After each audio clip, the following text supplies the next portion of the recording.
I am here with Sam Ebby of Northeast Weather to talk about his long-range winter forecast for this year.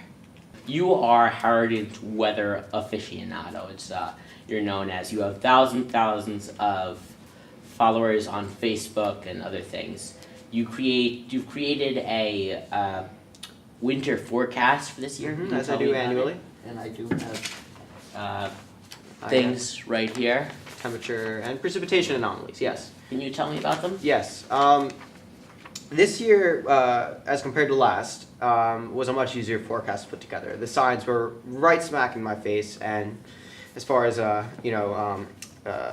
different teleconnections go across the world, given the fact that this year it's a definite weak El Nino. Last year it was something called ENSO neutral, so there was no definite sign coming out of the Pacific. Moreover, the Siberian snowfall, which is a very big indicator of how much cold air is going to be available, was not as built as it is this year. So this year's winter forecast was a very easy one to put together. Given the pattern, I would say 9 times out of 10, we end up with much more than usual snowfall. Philadelphia's average being 21 inches. During weak El Nino years, we end up seeing around 28 to 32. Given the fact, though, that we have seen this massive Siberian snow cover as well as a few other teleconnections, I do think that this will rank in the top 5 snowiest winters. What about for the rest of the country? Well, the rest of the country, it's a pretty classic El Nino winter. And as you can see here, it's feast or famine as far as the Northeast goes.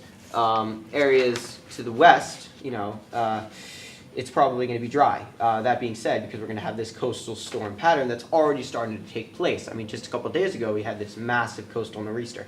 And even next week, I'm looking at another potential nor'easter. So again, looking at the region as a whole, or even the country as a whole, there are going to be areas of significant drought and areas of much above average precipitation, specifically the mid-Atlantic, coastal Northeast New England, and California, which is great news given the fact that they're seeing the worst drought of all time. So, okay, so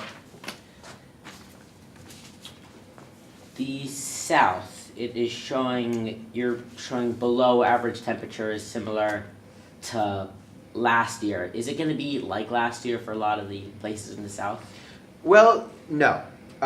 Last year, specifically talking about the South, Southeast, they saw one of their coldest winters of all time. That was a result of stratospheric warming that weakened the polar vortex, and everyone heard the polar vortex in the news. Tell me about the polar vortex. Well, that's just a term. It's a very common term. The polar vortex sits at the poles, the southern and the northern, at all times. It's just what you call a semi-permanent area of low pressure. Okay. At times, we get something called stratospheric warming, which at a higher level of the atmosphere, it will warm, propagate down to the surface, and split the polar vortex into 2. When that happens, that cold area splits. Hence, the polar vortex, invading to the south. I don't think that we're going to see as cold last year. I know there were other meteorologists, specifically Glenn Schwartz, who were predicting colder than last year. I don't see any signals pointing towards that, but I do see much wetter than last year. Okay, so we're going to see a lot more snow this year? Mm-hmm. And specifically, you asked a question about the South. I do not think that it is going to be as cold. Okay. From the South on through the Mid-Atlantic. Now, you're predicting storms. How early can you say that someone can accurately know how much snow they're going to get? Because sometimes people put out stuff really earlier. Well, we're talking specifics, like how much snow is going to be in like a certain town? Yeah. That's a tough one. Specifically for here, I can give an estimate. I can say accumulating snow, given the models and the way that things are looking. But specifics like in Binghamton, New York, as opposed to Scranton, Pennsylvania, specifics like that, or even Philadelphia, I can't predict. I can't give a range of snowfall forecasts more than a week in advance. Okay, well, thank you, Sam. Thanks for going for this interview. And for more of Sam's forecast, you can go to his Facebook page at Northeast Weather on Facebook, right? Yep. And yeah, so thank you, Sam. Thanks. For more Howard news, videos, features, sports, and more, go to hhsbanner.com. From inside the Howard TV studio for HBTV, I am Ricky Reports.